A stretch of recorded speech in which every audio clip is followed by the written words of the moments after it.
is governed and what possibilities it opens up. This conversation takes on a special dimension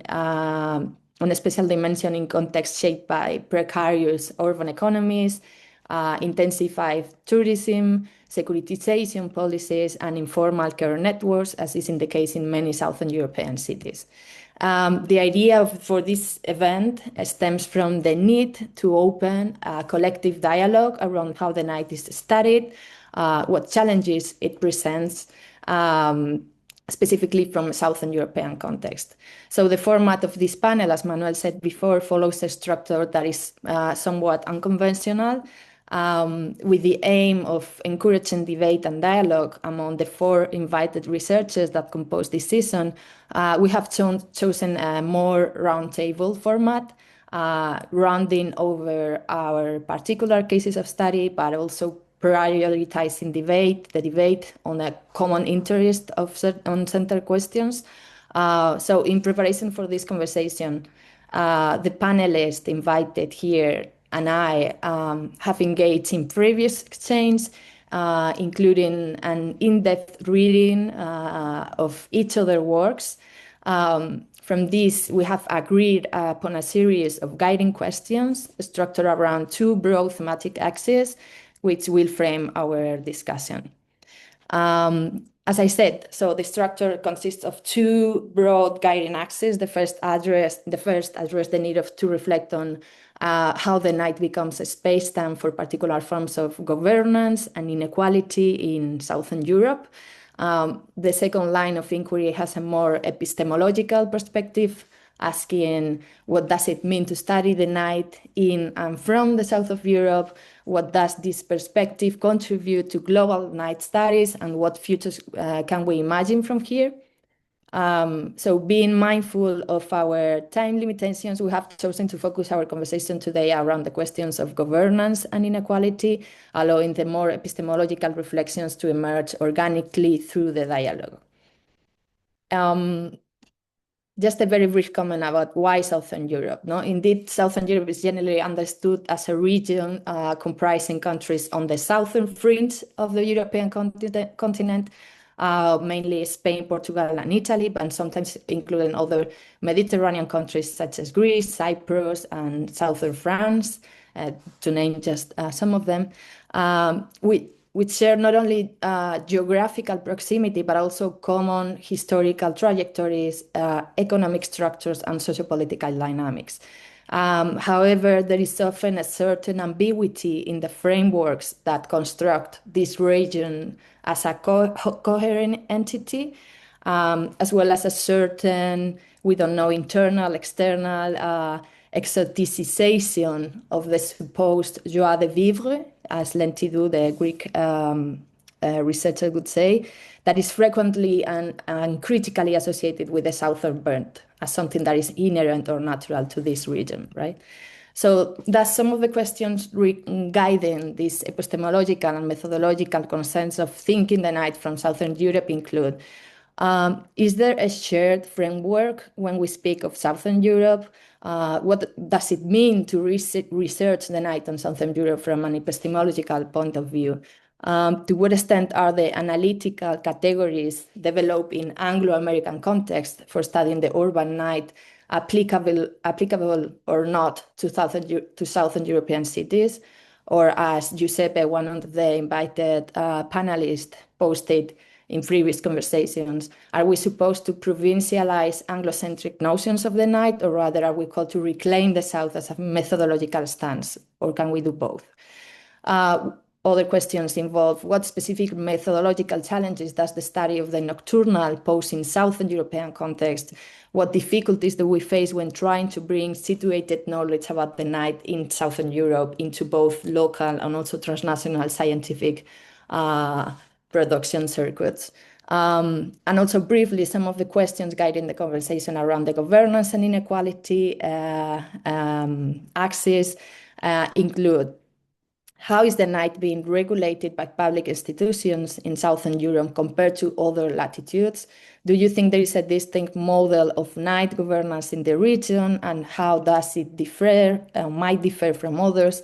what are the shared features and what are the differences, which actors, both formal and informal, are involved in the governance of the night in South Europe, what tensions arise when incorporating both local and transnational scales when thinking about the production, consumption, and the governance of the night in Southern Europe, and what forms of agency, informality, or resistance emerge at night that might be particular characteristics of this region, or instead with similarities we find with other latitudes. So we are joined today by a group of researchers who have approached these questions from diverse disciplines and trajectories. Each of them has been particularly invited for their long-standing engagement with the study of the night in various Southern European contexts, such as Italy, France, Spain, or Portugal. Interestingly, all of us are currently in early or mid-career stages, many of us holding postdoctoral fellowships, which I believe also adds a particular lens on the questions we want to address. We'll see. So let me introduce the panelists of this season. First, Giuseppe Tomasella. Hi, Giuseppe. Is a postdoctoral researcher at the Department of Historical and Geographic Science and the Ancient World at the University of Padova, Italy. His research focuses on tourism studies, night studies, literary approaches to urban spaces, and urban planning and governance, with a special focus on Venice. He's currently leading a research project on strategies to manage and deter undesired tourist flows and mobilities. Welcome, Giuseppe. The next one, Emanuele. Emanuele Giordano is an assistant professor of geography at the University of Toulon in France. He has worked on several qualitative research projects, primarily focusing on the evolution of lighting practices and on nightlife and urban transformation in Southern European cities. More recently, he has begun researching the evolution of the housing market in tourist cities with a particular focus on long-term and mid-term rentals. I'm going to drink some water, guys. Then, María Giaever. I don't know if I pronounced that right, María. María holds a PhD in sociology from the University of Westminster. She's interested in the intersection of electronic music and do-it-yourself practices, coloniality, and forms of resistance in the city and beyond. Maria is currently employed at Observatorio Noctambulas in Barcelona, researching gender and sexual violence in nightlife. She's also part of Sota Terra, a feminist rave collective, and a member of the housing rights unions in Nou Barris, Barcelona. Welcome, Maria. Enrico Petrilli is a postdoctoral researcher at the Department of Law of the University of Turin, where he's currently undertaking a study on the local post-migrant club culture. He also serves as an adjunct professor at the same university, teaching the course of Sociology of Care. In addition, he lectures in the European Master in Drug and Alcohol Studies, jointly offered by Aarhus University and the University of Turin. His research interests include alcohol and other drug-related practices and discourses, club culture and nightlife, and post-qualitative research methodology. Well, and I'm myself, Begoña Aramayona. I already introduced myself. I'm working in the Department of Social and Cultural Anthropology and the Center of Gender Studies at the Spanish Open University. And I lastly been particularly interested in the intersection between night or dark studies, informality and security. And lastly, very involved with the situation of sex workers and domestic employees and how the spatial governance of the night is also carrying across the lifespan of these women in Southern Europe. So welcome all of you, and thanks for accepting this somehow weird invitation to engage in a discussion grounding on our particular case studies, but also going beyond them. Without further delay, I will launch the first round of questions, focusing on the issue of governance and inequality in relation to the study of the night. and we'll begin with the first round of intervention. And also after the discussion with the invited participants, we'll also leave some time at the end for the debate with the rest of the room, if you find that interesting as well. I wanted to give you the floor first to Emanuele, given his particular interest in urban planning and design. And just a very brief comment that I thought it was important to bring to the two other people that might not have read your work. But I think it's interesting to start with this idea of the governance of and the potential Mediterranean nightlife model that you criticize a lot, in fact, in some of your papers. So you've highlighted, Emanuele, not only the need to expand our focus beyond Anglo-centric case studies, but also the importance of moving forward an urban studies perspective that is focused on capital cities and the regulation of private licenses. And instead, you call for greater attention to medium-sized cities with also Enrico, that connects an interest with Enrico, with a particular emphasis on the specificities of public space in Mediterranean context. So, Emanuele, do you want to start trying to order? Yeah. Okay, but thank you very much for the invitation, first of all, and for being here. It's very nice. So it's quite a very big topic. So I'll try to put some order. The first was about governance. So the question, if there is a South European model of governance.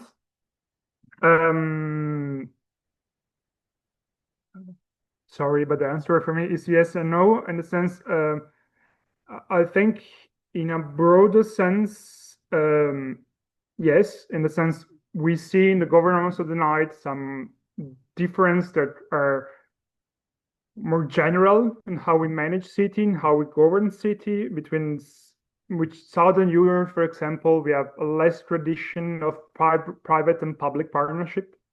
So in my experience, in the attempt to govern the night, to create a governance of the night, for example, here in France, the public is really taking the lead, while the private has a less important role.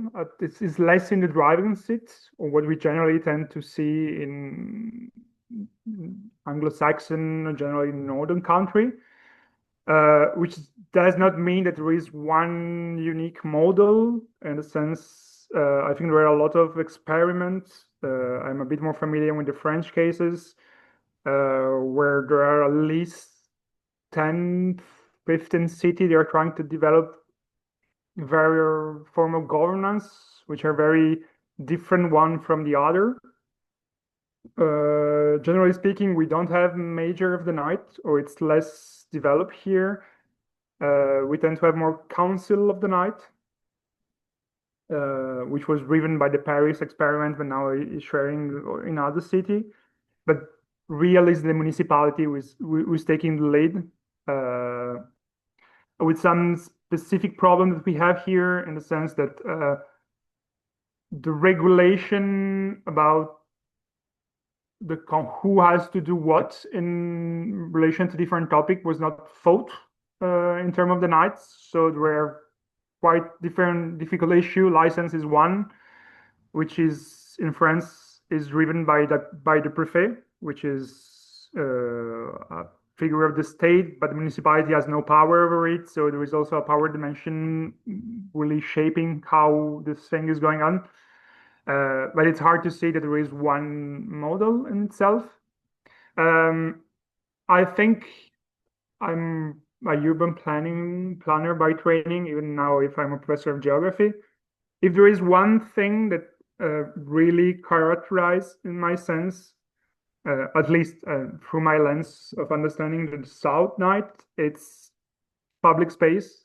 I think the use of public space, the use, vote, design, it's quite unique, and I think it's unique in two dimensions. One, it's the physical use, or the actual use of the public space.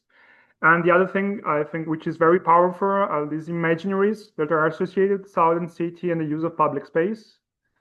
I recently ended a research project on the urban night in different European cities, some in the south of France and some of the north of France. And it was very clear to me how even my colleagues, which are sociologists and geographers at the time, they were living in the northern of France, have a clearly idea of what the southern night is and how southern cities in French are characterized by some practice, how public space is more involved in this practice. And sometimes it's really a simplification in the sense things are not so black and white really. But these imaginaries is very performative. Performative about how people sell the city at night, so in the marketing of the city, and how tourist actors sell the city at night. But it's also very performative in how electors or urbanists plan and think at the night, because often they're not trained, so they arrive at night because it emerged as a policy issue at sometimes, but it's something quite new for them. And so these imaginaries are even more powerful. So I think this one are the two main things, I think. And in terms of inequalities, but it's also because I work on it, I think one clearly difference is how students live and perform the night. I think even if there are some changes, the Anglo-Saxon literature still tend to consider students as a privileged group, social group. Historically, the focus was on the traditional student, white, young, middle class. While in the South, students' population, it's really more complex than that. I think it's probably an issue of cost in the sense, in France, a year of study, it's around 300 euro per year. So clearly the population is way more diverse, which is also implied that the practices of night are shaped by cultural, religious belief, but also clearly by social class, which a huge share of student that does not go out at night or cannot access some kind of the night. So clearly this is one of the problem. And after at the same time, I think we lack many areas of study. So we really have few knowledge about what's happening in rural area at night, for example, in Southern Europe, with issue of mobility access. And this is a French problem, but also we have very few study about what happened in very ethnic, it's not a good word, but ethnic neighborhood, what happened in the banlieue, for example. It's kind of a black a void for us. We have no studies, we have very few information, even if because it's very hard to do methodologically to do research in this context for us, considering also our positionality. I don't know if I try to be short because I know we are on limited time, but I don't know if that answer a bit the question you posed. Yeah, definitely. That was very interesting. And actually, I was thinking about this thing of the students and so on. There's a paper made by Mallet, which is very interesting in that sense of, acknowledging the diversity of the studentification process, the different actors involved and how they differ in terms of class, of biographies, and so on. So that was very interesting. I always also, listening to you, Emanuele, I was thinking that at the same time that public space, I also find it important. I mean, crucial for understanding the night in Southern Europe, differently to other regions. I think both you and Enrico, also in your publications, have meant a term which is disciplinary policies or discipline the night, and how public space has been central as a space, no, and the night as a time, space-time, right, to these disciplinary policies that have taken place during the last, 2 decades, and have been intensified during the last 2 decades in many Southern European cities. I was wondering as well to what extent this attempt to discipline public space during nighttime hours has a particular shape concerning that the governance in Southern Europe is often defined as a like more flexible in terms of, like formal actors such as police and so on, or more arbitrary. I don't know if this are also you consider not only Emanuele, but I opened the room to the other invited people.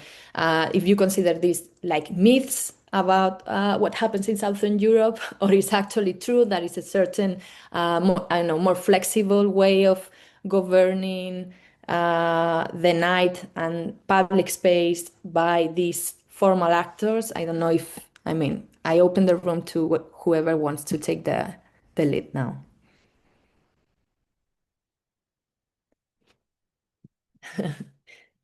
Don't be shy, Enrico, Maria. I Giuseppe. can jump in very briefly. I think also it really depends which regions or which cities are you looking at, because sometimes if we focus on certain cities such as Barcelona, I can get like really radical in my discourse in terms of how things are changing. But I agree, or I would like to explore a bit more this tension between this your sons, the viv, and everything is allowed, and because we use a lot public space, that equates that we have a freer and more flexible regulations, which I think it's not true, or not exactly true, while at the same time there are certain practices and non-regulated practices, informal, however you want to call them, going on that characterize Southern Europe, particularly, such as raves and these certain forms of leisure that we can talk about that as well. So there is this tension happening between these more freer practices that are somehow allowed, or that they are still somehow allowed in Spain and Portugal, less in Italy now with their government. In France, they are very persecuted. But they happen even in more in a bigger degree than in Northern Europe, actually. But then we have these hygienics, repressive rhetoric and regulations of the night. I think even, or from my research, that is, as I said, very linked to Barcelona, and I think it's a special case, but also I think in Madrid, you might know a lot about this as well, and in other cities, that these rhetorics of moral panics and criminality and the danger of the night are rising. And in comparison to 10 years ago, I think we are experiencing a more regulated nightlife, not in the sense of allowing or different actors to take part, but in an enforcement of rules and control and of the use of public space, while we see at the same time a process of tourist investment and attraction. So it is unregulated for some actors at the same time, and it's very open for certain communities to take part of it, especially in relation to tourism. And so there's a lot of rhetorics going around public space and making it, like excellent and livable and clean and secure, which I will also love to touch later, maybe some issues around gender and feminism and sexual terror narratives, and who has the right to use public space, and how these narratives affect particularly women and minorities in terms of the danger that is already there, and how this is enabled a rise of extreme right-wing rhetoric in our countries that is using the night and is using security and is using informal practices to build up these discourses. So I'd say it's a very tramposo, like tricky discourse in regards of how free the night is, which it is to some extent, but not in all the spheres, and not all related to how government and governmentalities apply to the night, if this makes sense. Yeah, definitely. I know, Enrico, Giuseppe, you want to add something? That what you were saying, Maria, reminded me also to one idea that Enrico posted in one of the publications he shared with us about this idea of erasing the darker side of the night, in order to produce, these processes of accumulation, urban regeneration, and so on. Enrico, you want to add something? Yeah, hello.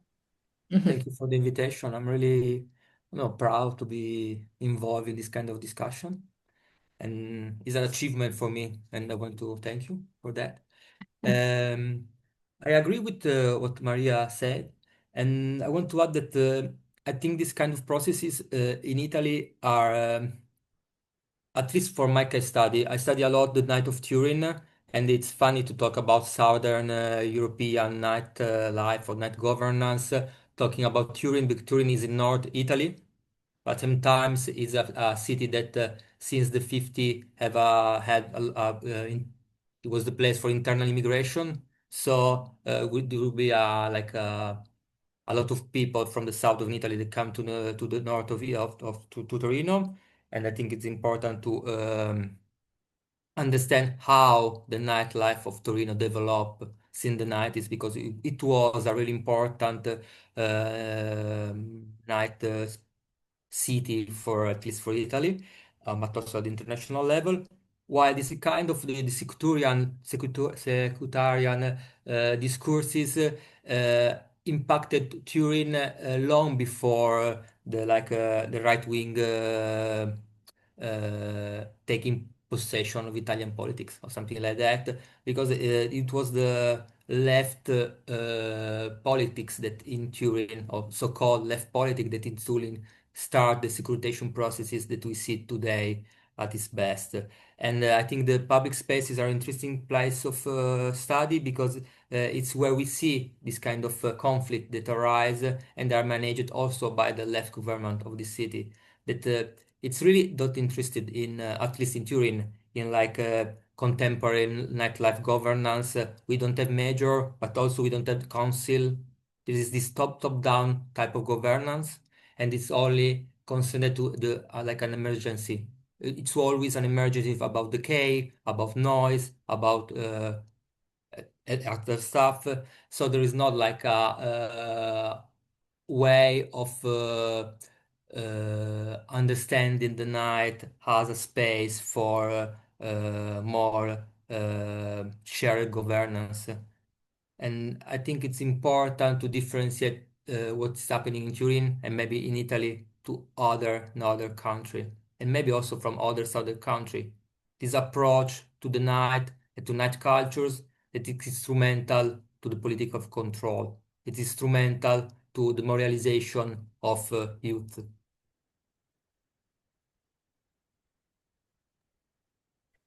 Now that you introduced this idea, Enrico, of how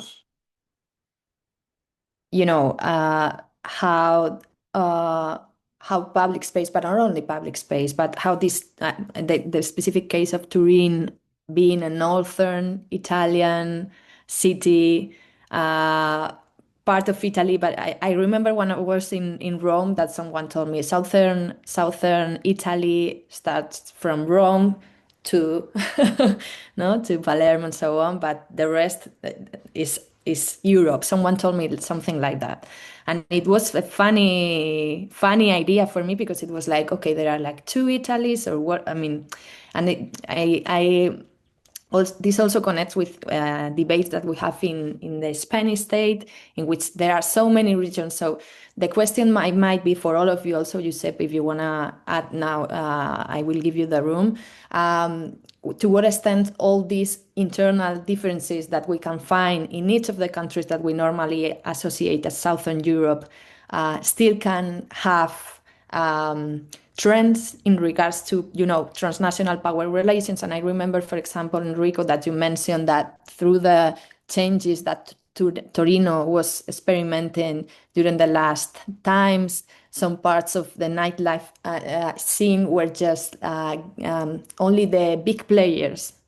You told something like that. Only the big players of transnational powers could remain having private clubs and so on, and many others disappeared. So only those who had those connections with other transnational circuits could survive the changes that were happening in Turin, right? So just to leave an idea there, because we were telling in the beginning that the epistemological part of what we consider Southern Europe is important, how to research it, and so on, was one of the goals of this season. So just to give another information. Giuseppe, you want to add something? You were telling in our previous conversations that this idea of, like questioning the very first concept of Southern Europe, and you made a brilliant paper on the genealogy of the last studies of the night coming from Southern Europe. So congrats for that as well. Hello, well, thank you. Well, first, thank you for having me, and then thank you also for all the work connecting us and bringing us together, actually. And well, I got to say I strongly agree with Enrico and Maria, actually, on their take generally on the night. And maybe the one point that I think is missing in this conversation is that in Southern Europe, it's quite clear that how we produce night spaces is contradictory. I mean, we got a kind of a stronger narrative from authorities, local authorities or national authorities in Italy too. We got the first, Enrico is more well prepared than me on this, but we got the first law from the actual government in Italy was about rape and free parties. So that's the actual first emergency. But then we got also this space of reclamation. We get a kind of multi-actor and multi-scale interacting. And sometimes you get the surge of moral panic, and this calls for stricter regulation. And then we got a call for a more naive and laissez-faire attitude. I think that it also relates to this kind of transnational connections, because the hyper-regulated area in Southern European cities, in urban space especially, are those with a strong tourism economy. So those that are related with an international public are the most sanitized areas. I think that we can see this also in specific regulation, just to ground our discussion. I mean, less general, but more specific. In Italy, we got the zone rosse, the red zones, that are actually sounds like I read them into one of your paper, the sensitive areas of the ley organica. There is this kind of idea that there are areas that required a more tailored surveillance, especially during the night, and that's another great part, I think, of the general understanding and the milieu, I mean, of Southern Europe. And here we got the epistemology of the night, and that's another contradiction. Nice part for sociability and getting together, and at the same time, the dangerous time of the evil. And I mean, it's still present as a discussion. Actually, it's still there. Actually, the night is dangerous. It's inherently dangerous, and that's incredibly related to those parts that are experiencing informality, but informality in a very, very large sense and definition. I mean, maybe for our international guests coming here in the Zoom room here, one nice point is that in Southern Europe, we usually do not discuss about antisocial behaviors. At least in Italy, we don't. We don't have antisocial behaviors. We got and Enrico, I'm calling you in for this. We got mala movida. We got that's literally bad nightlife. We got something that is wrong, is ill-mannered, and it's a crime. It's a kind of overlap of things you shouldn't do, but according to different moral and legal standards. So that's another big part of contradictions, bringing together legal frames, moral frames, And then here we come with the moral ordering of the night. And I think that's so much related to your work and Maria's too. Well, bringing all those things together, but now stage is yours to come back. No, definitely. That's very interesting, Giuseppe. And actually, talking about moral orders, I found this special issue coming from Italy about decoro, the decorum, right?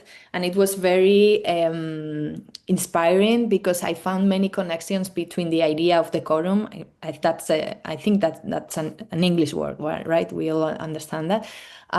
With the idea that has been very present in the Spanish governance through different legislation of decency, no?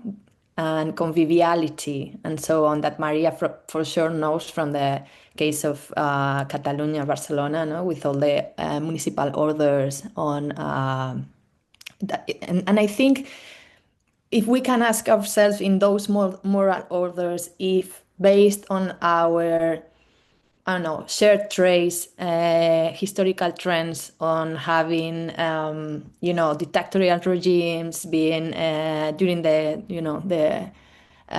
during the 20th century, also all these moral legacies around our colonial past, and how that provides a sense of, who deserves or who doesn't deserve to be at public spaces and so on. If that might be a common trend, is there any moral thing that, despite all the differences between these countries, might have similarities as well? And also, now that you mentioned, Giuseppe, the thing of tourism, I think that's one thing that for sure connects the region, right? Like we have been really dependent on services, economy based on services, and now tourism and transnational tourism as well as a powerful motor engine, no? to transform cities.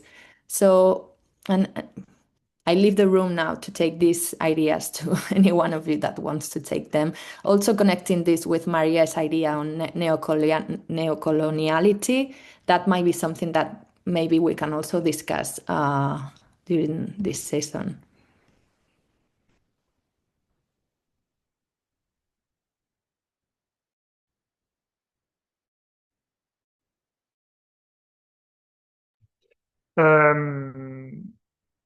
Yeah, I was thinking about sanitization, and in Italy we call decoro, which is applied not only to the urban night, but it's applied to city in general.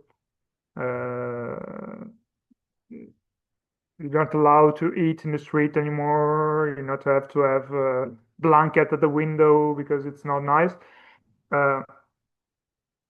I'm not completely sure that they come. So probably yes, from the history of dictatorship. I think it comes, at least in my experience, also from a general sense of inferiority that the South have toward the North. In the sense, we have this idea of the northern city more orderly, more clean, and somehow we see some expression of things that have nothing bad. So I was so put the blanket outside when you wash them, which is now forbidden in many Italian cities, which is definitely not an antisocial behavior. Another thing, I think it comes from also from this kind of sense of insecurity, that it's a relic from the past. We have to globalization, we have tourists, so we have to appeal to people that come from the other part of the world, where the standard of what is clean, what is orderly is different, and we have to educate ourselves to this kind of standard in many ways, which is also a rejection partially of our culture, how we use public space in the past, and of many things. So I think it's probably, the fact that we have this common past of dictatorship play a role, but I think it's more recently, it's also more generally a sense of inferiority toward, but that everybody heard about pigs and things like that, and that we have to upgrade our standard, and part of our standard is decorum, what city looks like, what behavior allowed, what is allowed or not. And I think this play a bigger role in many Southern European countries and cities overall. Definitely, Emanuele. And also reminds me the first time that I heard the name pig was while I was being an Erasmus student in Amsterdam, and all the Italian and Spanish students usually used to go out together, and we were the Laudi, right? So this, reminds me to that idea of also which differences we have, and how we also exoticize certain traits, right? Like we are good for party and so on. Well, Enrico, yeah. Yeah, I want to add things to what Emanuele just said, because I'm agreeing with you that we interiorize northern gaze that define us, but also we are not so passive in this kind of interiorization, because also, at least in Italy, it's important, I think, the Catholic morality, they shape our way to understand decay and so on. And so it's not just the other gaze, but also it's our own gaze that we produce through our history. This is so judgmental, so paternalistic when we judge other people's behavior, and especially like a nightlife behavior, in my opinion. But also in this kind of, I want to add another dimension that is what the one of, also because the time is finishing, is also the dimension of resistance against this kind of morality, but in general, this kind of, at least for my own studies, this is securitarian governance of the night. Because if I studied, if I see what's happening in Turin, while for the Giorgia Meloni anti-free party law, there was a national protest. There was street party organized by Trevor, and it was nice. It was important. It was showing that night culture have some. They have to be respected. They have something to say to the public sphere, at least. While for this kind of securitarian policy in the local level, I don't see, maybe I'm wrong, there's not some kind of collective organization to contrast this kind of securitarian policy. And also in other city, I see maybe groups of people that organize a talk and they invite me or invite other people to talk about decay and blah, blah, blah. But there's not like an ability to organize collective responses. And I think this is because we have interiorized this kind of morality, and also this kind of word that it's important for the Italian culture, for the Italian history, that it's qualunquismo. And when I try to understand how people mobilitate during the night for night activism, I think this is political indifference, that it's qualunquismo. It's something that we have to consider, at least for, I think, Italy. I don't know if this applies to other southern country, of course.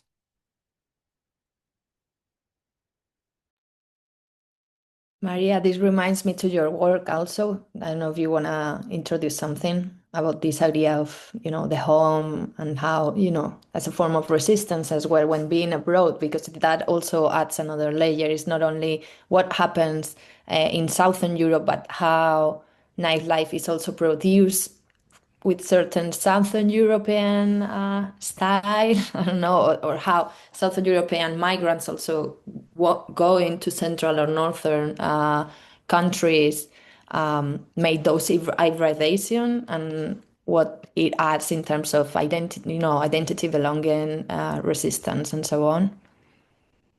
Yes, totally. I think like one layer of the discussion is like Southern Europe within Southern Europe, and then we can move on to think how Southern Europe is understood and it relates with Northern Europe and the experiences that we've got while living in Northern Europe. And the research that I've done looks at how actually, and it's a bit for me, it's a bit problematic in terms of essentialization and exoticization of how, when you are abroad and how you create these communities, how you narrate yourself and how you experience being Southern European and Spanish. It has a lot of this process of exoticization from others, but also from yourself. But what the most, I think, key interesting thing that I've discovered with this is how it is a very empowering, I don't like the word, but empowering process of generating your own leisure and your own practice, which is very much related to other informal practices in Southern Europe and in nightlife in general that I wanted to bring into the table, also related to resistance and what Enrico was naming. And I don't know if it's a coincidence or I don't think so that the extent of informal practices that we've got in terms of raves and but also other types of parties that are not in the city, that are very linked to rural celebrations, to local parties during the summer, like the extent of different celebrations that they are and that they escape to, like mainstream frameworks.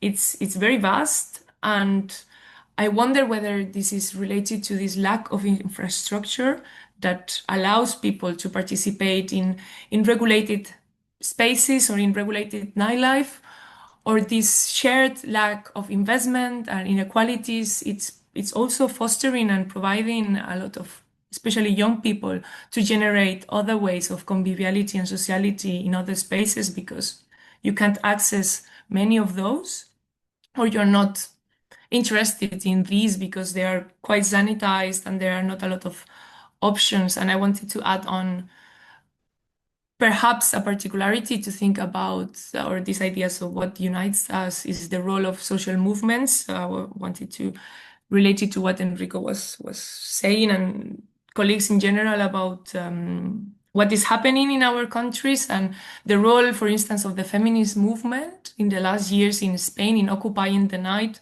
and shifting and pushing nightlife to promote certain regulations and to put at the center like safer and freer spaces for everyone. That comes from social movements and the pressure that a lot of organized people put into the table. At least in Spain, it is really clear the genealogy of how feminism has been the one pushing these boundaries and these regulations into nightlife in particular. And just one final idea is that it hasn't been mentioned, but we are Catholic countries. And I think that also connects what we were talking about morals, about conviviality, about how we are very community driven, but in a good and bad way as well. And I know this adds on the exoticization of we are all community people, but it has a role, and our historical heritage is very clear with this and how we relate to the night and what others do. And yes, so just a few ideas because we're finishing, so I stop here. But thank you, and thank you for this panel. I didn't mention at the beginning, sorry, but I'm so happy for the invitation and sharing this room with you all. We still have half an hour, if I'm right. Okay. I thought that we Only in a finished at rush, guys, 11. because we Good, still good. have time.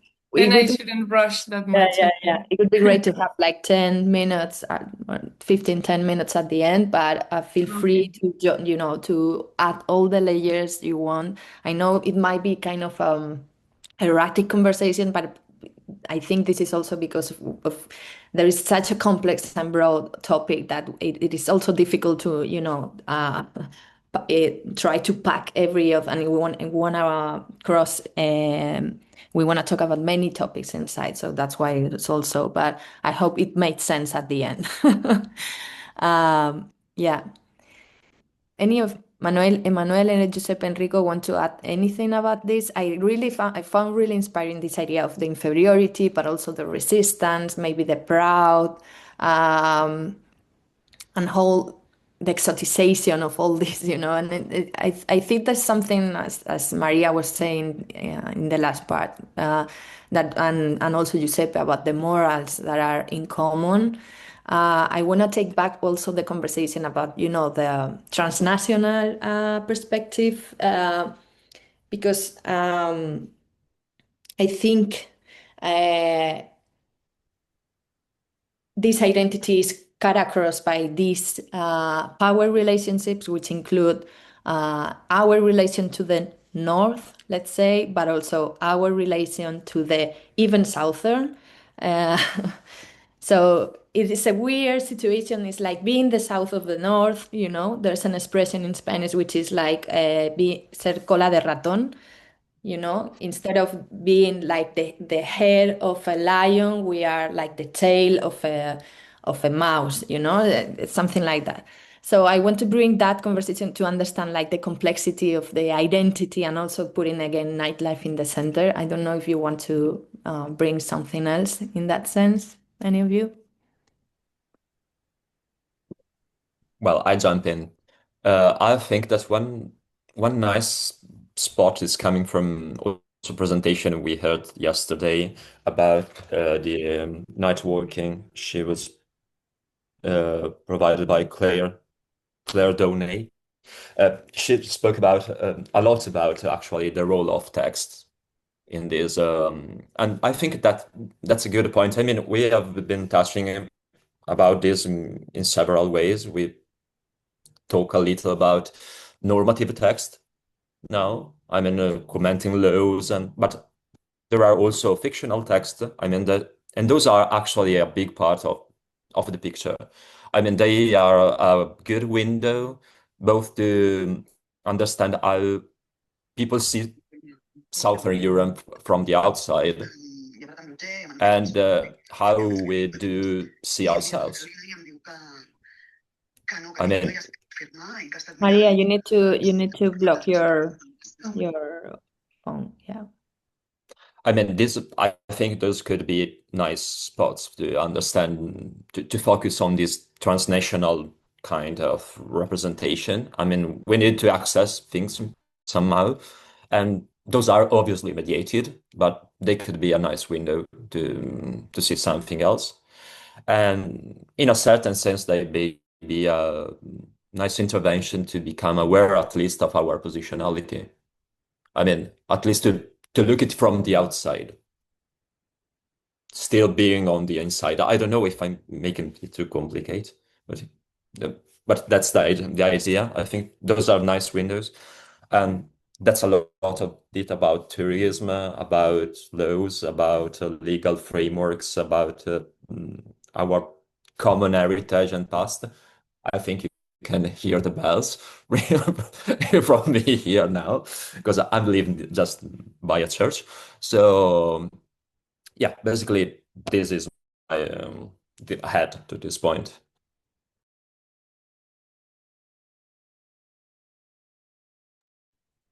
Go ahead, Emanuele. Yeah. One is just an anecdote, talking about Southern sense of inferiority. I think you know that in France now, economic situation, the political situation is not very good. And so the general phrases to say how, in the media, to say how bad the situation is like, we have become like Portugal, Italy, Spain. We are now a southern country. So this is how media and French emphasis how bad the situation is. And talking a bit about so our Catholic heritage and how we shape it, I think one point we haven't touched yet, which is important for Southern City, I think, is the status of night work and how night work is regulated and irregulated in different way probably than the north of Europe. I have a friend of mine that talk about the time acceleration related to capitalism and how capitalism, especially in southern countries, trying to include in the circle of production and consumption times that were outside the circle, especially the Sunday and the night. And I think one legal point that we show, I think, in many European countries, like night work is still more regulated than many other parts of the world, and how this affects people's lives, people's livelihood, and work in general, and also legal and legal. But I think, Begoña, probably you have more to say about that than me. Sorry, Emanuele, you meant that, if I understood well, that night work is more regulated right now in Southern Europe than compared to other regions? We can hear you. In many European countries, the laws make a clear difference between nighttime and daytime in terms of salary, in terms of the possibility to work, in terms of regulation. And generally in the South, it's more strictly regulated than in many other parts of the world. And it's a long heritage we have, which still continues. For example, now in France, the break-even point at the 9 o'clock, except in some few areas, which are tourist areas, Champs-Élysées in Paris and a few other, in which now the break-even it's at 11, so people can freely work at until 11. They don't have to be paid more, and there is no requirement. While to work after night, it's extremely regulated in France and in Italy too. And I think in Spain it's probably we are in the same situation, which is kind of different from my experience from UK, from Anglo-Saxon country, for example. Mm. Yeah, I was thinking also because we didn't mention this, but the thing of informality, which also is cutting across labor things, is something that we didn't, mention yet, but it also connects with this idea of all these scales. And for example, in my work, I've seen how the night is a space-time. I don't know why, when I have my hypothesis, but it's a space-time where informality or certain marginal practices in relation to survival activities, labor practices, whether they are, formal or informal, take more place. Like I'm thinking about sex work. I'm thinking about all the nightclubs and all the people working during the night in clubs, and so there's also there like a big space, to think of how this. I mean, I don't know how it's in other places, but for sure in Spain, there is a huge informality in labor terms in the night, right? And why that happens, yeah, I think there are many questions on the table, and I've read many of them in your papers. Like, I come back to this more epistemological thing that is the night. I remember Maria was saying that in the article that you shared with us. Now, is the night a special space time where marginal practices take place? Why is that? And at the same time, I thought, sorry, I'm gonna take my notes here because I had something that I wanted to say and for these last minutes, I think it's worth to take, in a central position the thing of the night itself, how we conceptualize the night, and there was something. Sorry, I'm really sorry about this, huh? But yeah, I can't find it. But yeah, so the idea was to make these questions of whether the night, and particularly the night in Southern Europe, might be a space-time for these marginal practices, and why, and if you consider it is like that, why, which factors might explain this, or how this is part of this, exotization also, even of the night, and and also Emanuele's question on whether we consider night something exceptional or mundane, all this tension about how we conceptualize the night.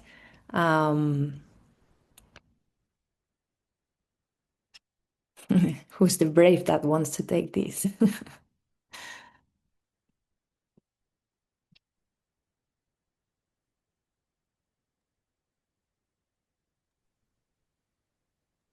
Yeah.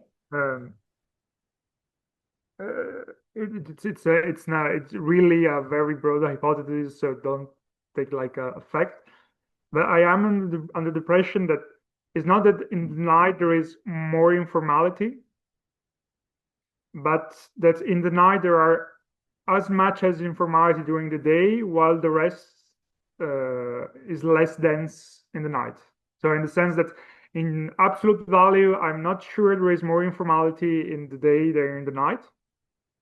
But in relative terms, I don't know if it's a good way to say it, the weight of the informality at the night is bigger than during the day, which is not that the informality increase at night, is rather that the rest partially disappeared for different reasons. So I'm not sure that the night increase informality, but it keep informality alive more than other kind of regulated practice, because by definition informality is not binding by 9-5 hour schedules or other kind of things.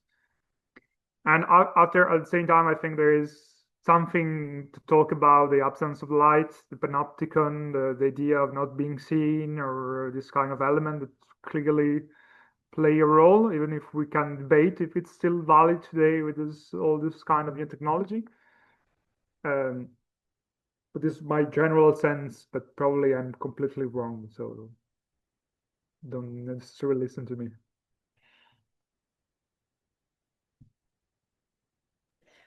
Yeah, well, maybe Begoña, you want to say something? No, I will add later to that idea. Yeah. Yeah, I was thinking, I have no direct answer, but as an hypothesis, maybe it's also important to think where like the infrastructures that are there regulating daytime, some of them are not that present during the night in terms of police, in terms of certain municipal or local services that are closed. So I think the city, in a way, or the town, the urban sphere, at least in terms of control for transgressive or certain marginalized practices, it's a bit softer. And that can allow these practices to happen more freely. Other thing would be what happens with work regulations and why it's.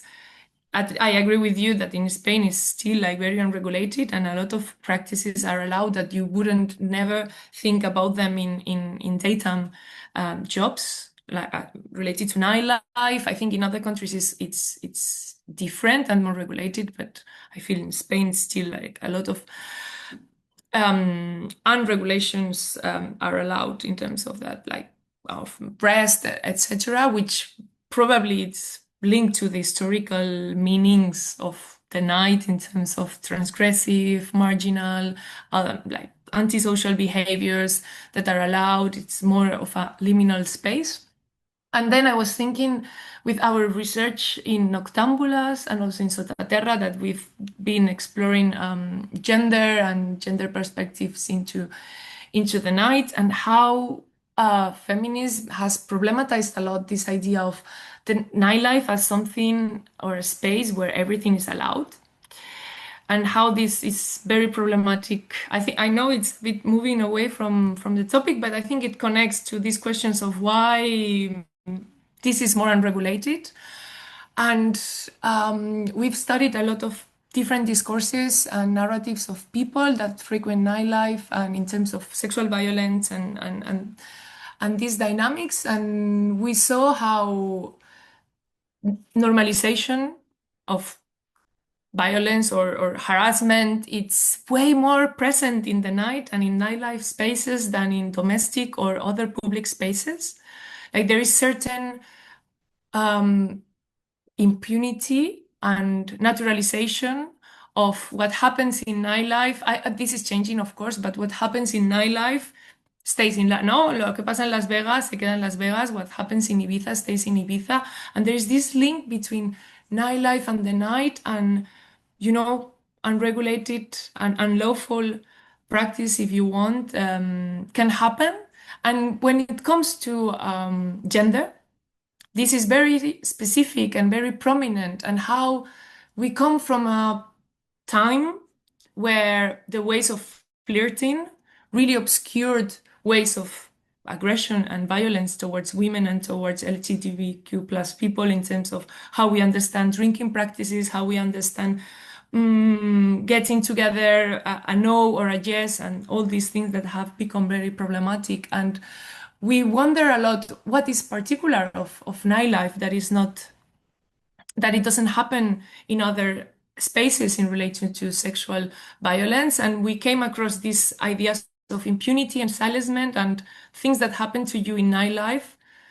You won't allow them in other spaces, but because it's the night and we have all these ideas about the night, and it is more allowed. And of course, this is changing and it's very problematic in many spaces, but still there is this, like these discourses still traversing us somehow. So I don't know. Well, yeah, we have some hypotheses. What is this? And it's the models of sexuality, the role of drugs, how drugs are used to justify these things. But all this is very related to nightlife ideas, which are a bit challenged right now, but still operates. At least in our research, we realize how it still really operates and shapes the nightlife experience of a lot of people.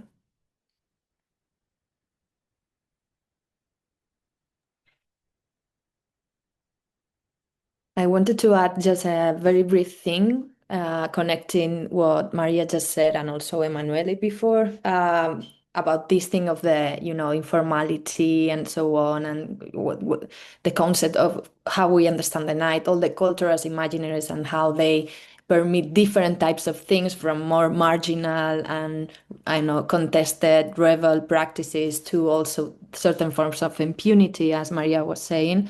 I was wondering to what extent there is also a common trend on the southern frame concerning the role of the state and how the states in our countries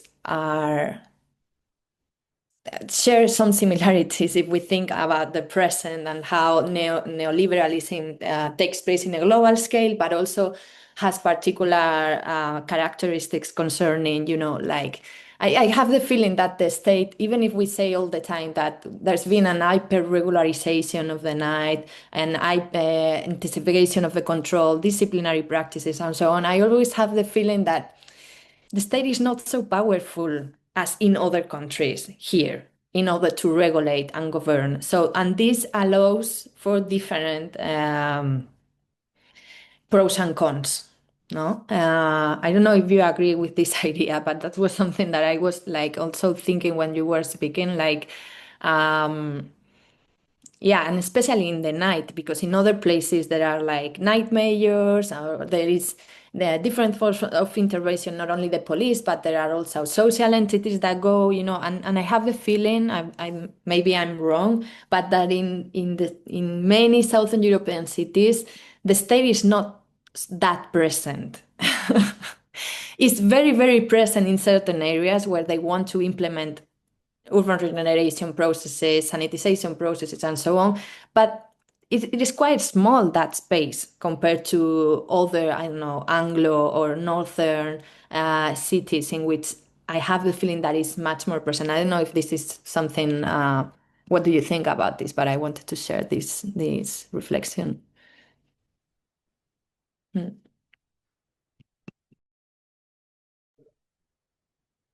I think certainly the state play a role. I'm not sure that it can't regulate now, but I think there are sectors, the night one of them, where there is a long-standing tradition of informality. For different reasons, was a marginal practice, was not allowed, was considered negative in the 60s, the 70s, and the 80s. And talking we did a research project on manager of nightclubs. They use often it's a family business still. So they learn from their father, and there's this huge part of informality in terms of labor relation, taxes, and everything else. has been inherited somehow, even if now the discourse is more. And at the same time, I think the Italians are very familiar with the term balneari, which is the people that manage the beach. And somehow this group of interests have also became lobby, and they lobby to be able to keep working on this way. And there are clearly some political parties that are their reference for kind of this. So I'm not sure it's completely related. It's partially in the inability of the state to do so, but I think it's also partly unwilling to control more. It's to control more than regulate. In the sense, it's to enforce regulation in ways.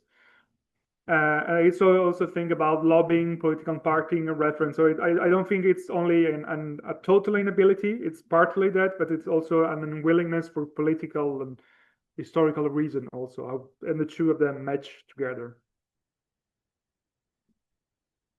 Yeah, it's maybe more like the particular configurations of our states, right? Like more clientelar oriented. I know in Italy you have the mafia, the history of the mafia and how its relationship with state powers. In Spain, we don't talk about mafia, but there are close relationship with the Franco's regime and current economical powers and political administrators. So it's kind of a mafia as well. That takes decision underground and so on. So yeah, maybe I know that's something that we should address in the future as well. How this different configuration of the state permits different types for the night in our cases of study on the south, right? I don't know if any of you want to share anything else of the invited panelists, or we give some room to the discussion to the rest of the assistants. Giuseppe, Enrico, you want to add anything else as a closing remark or something? For me, no. I would prefer to hear something from the public. Okay, perfect. Two? Okay. Then if anyone has any question, it's been, as you see, an intense topic for debate. Really not following the conventional standards, but we hope was useful to think also about your situated practices as researchers in every of your places. If you wanna, is there any question or any thought any of you listening so far want to share? You can up your hand. I think Adam and Ser. Sorry, I didn't see you. Yeah, okay, Adam. Hello, Adam. Hi, nice to see you, Begoña, and also Emanuele and Enrico and Maria. That was a really interesting panel. I just wanted to ask a really quick question about when talking about the state. And is that distinguishable from, okay, we've got policy, but we've also got infrastructure. So when we're talking about the state, does that mean policy and infrastructure, and do they all kind of line up? I mean, there was a discussion earlier from Emanuele about the nightmare, and of course we don't have a nightmare anymore. And there was a big discussion in London as to whether what was the point of the nightmare anyway. And I think that was partly because, and it was something I thought about a lot listening to the discussion about the kind of tensions or the bits where it doesn't line up between the state, the infrastructure, the policy, and how we might think about infrastructure. And I'm sure you're familiar with work around the concept of social infrastructure. And I know that Alan Latham and Jack Layton have a book coming out about this soon. But people are part of infrastructure, and there is an argument that kind of like community strengthens when social infrastructure weakens, in the sense where there's like less formal infrastructure, that's when social infrastructure strengthens. And I can see that Maria's nodding her head, so maybe she's got something to add to on that. I don't think that was very clear, but I guess I'm sort of trying to think about state policy infrastructure and social infrastructure and how those things link, if at all. That's very, very interesting, Adam. I don't have an answer for that. I'm sure maybe any other of the invited participants wants to add something about that. I guess I'm not sure because I'm not that familiar with the social infrastructure concept or framework, but I guess it's something like I don't know, similar to the governance theory, more Foucauldian, like, or that's not the case. Well, it can just be state-provided services, from water to electricity to transport to chairs. People are also part of social infrastructure in the sense that we look after each other. So it ranges across the board, but it can just be as simple as, providing benches, providing lighting.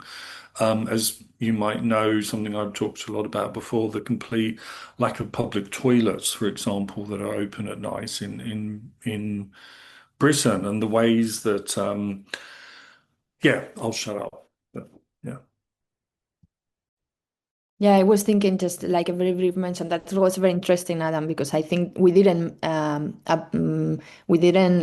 took that idea of how the state and its different parts, social policy, social infrastructure, and so on. I was thinking more of the importance of formal public actors, such as the police. I was thinking about the police, controlling. When I thought about the state and the lack of control, I was thinking more of this idea of how, for example, the police is in some places, but is not in some others, and what effects does that have? And no, but I think I take your idea, and I think it's going to be very useful if we continue with this conversation with the rest of the people invited, because thinking about this idea of how the state is or not and how the people can connect with that, right? Thank you, Adam. Sir. So thank you. I wanted to ask to come back to the epistemological side of things, and I want to ask what relation do you see between this kind of Southern European epistemology and the epistemologies of the South? Because I think you pointed out kind of like the risks of singularizing Southern Europe in the European context could like obscure the role of Southern Europe in broader colonial contexts. And I was thinking about, for example, in the case of Spain and Portugal, nightlife, it's very, very based upon the work, but also the aesthetic extraction from people that come from former colonies. Most of this informal work labor is performed by people that come from the former colonies of Spain and Portugal, but also the music and the aesthetic values that are used by European DJs or clubs or nights, scenes, events are extracted from, in the case of Spain, mostly Caribbean electronic dance music, and in the case of Portugal, from West African and Brazilian electronic dance music. So how that I'm thinking about like the usefulness of separating Southern Europe as like a special oppression case when they are also participating in other kinds of broader and more important types of oppression. Anyone wants to take that question? I really liked it. I think just one very brief thing. I think one of the things that we wanted also to address, I think there's an opportunity to think about this, about Southern Europe in its complexity, because like with this idea of being the south of the north, but also being the north of the south, And I think we didn't address so much or as it was necessary to address this, but of course we know that in many of these countries, like there's now a Fortress Europe model in which we are blocking the entrance of people coming from the so-called global south, and we have a legacy on a racist heritage against that people. So it's all connected, right? And how many of the night, I mean, when we talk about the night, which night we're talking about, we also started the conversation with that, right? Like we often study central spaces, no, in city centers, so we forget what happens. Maria is not the case, but what happens in the peripheries and what happens in other marginal spaces and so on. Of course, I think we all agree that there's an active process of criminalization of certain nights, especially those characterized by racialized people or migrant people on the peripheries and so on. But that's what also Emanuele was saying in the beginning. We still have, no, there's a pending agenda, a depth to study those nights, no, and also talks about of what Giuseppe was telling before, our own positionality as white locals, researchers, but also undertaking precarity in different forms. So it's very complex, and I think it's a very important question what you made, and it talks about the complexity of talking about Southern Europe in this, complex relationship with different power relationships. So yeah, I think Maria wanted to also to say something about this.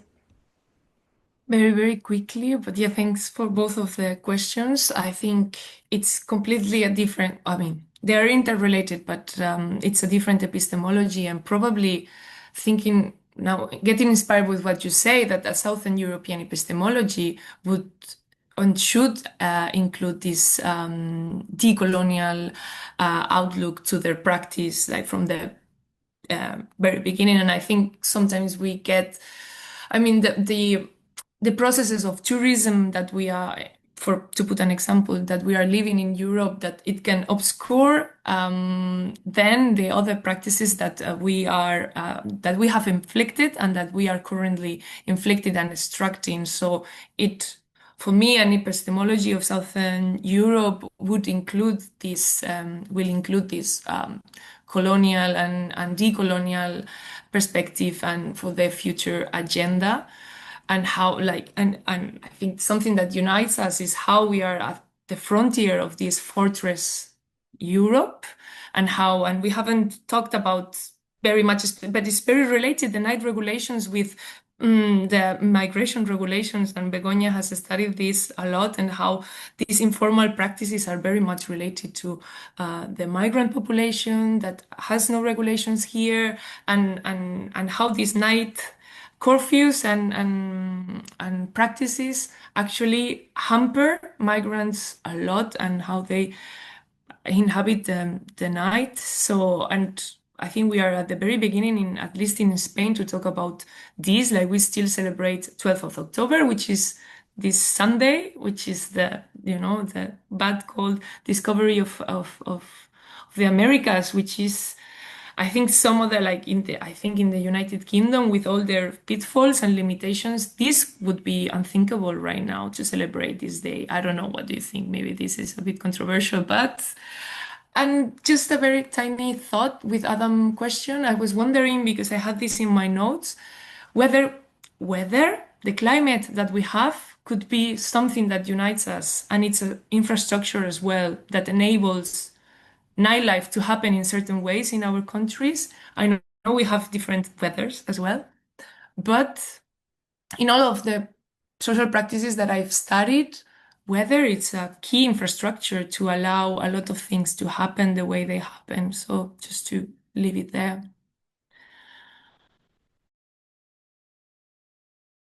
Okay, guys, we're running out of time. We had a really interesting comment made by Holly on the Australia Day. I don't know if you can read it, but she says we celebrate Australia Day as a public holiday, which is the discovery of Australia. So not so many different to the Spanish case. What a pity. Well, thank you so much for participating, both the invited presenters, but also the people listening and with your questions. As expected, it has opened many questions more than having answers, but that was precisely the aim of this season. For sure, this is not going to be the end of this conversation. I hope we'll have. I'm sure we're going to have future conversation about this, and we're planning to do some collaborative outcomes. So we'll share with you this news. And yeah, thank you so much, Enrico, Emanuele, Maria, Giuseppe, and I hope to see you soon again, and enjoy the rest of the seasons of the Congress. Thank you, Manuel, as well, for coordinating this. Okay, guys, we jump to the next Thank session. you. Thank you. Thank you so much. Thank you. Bye. Bye.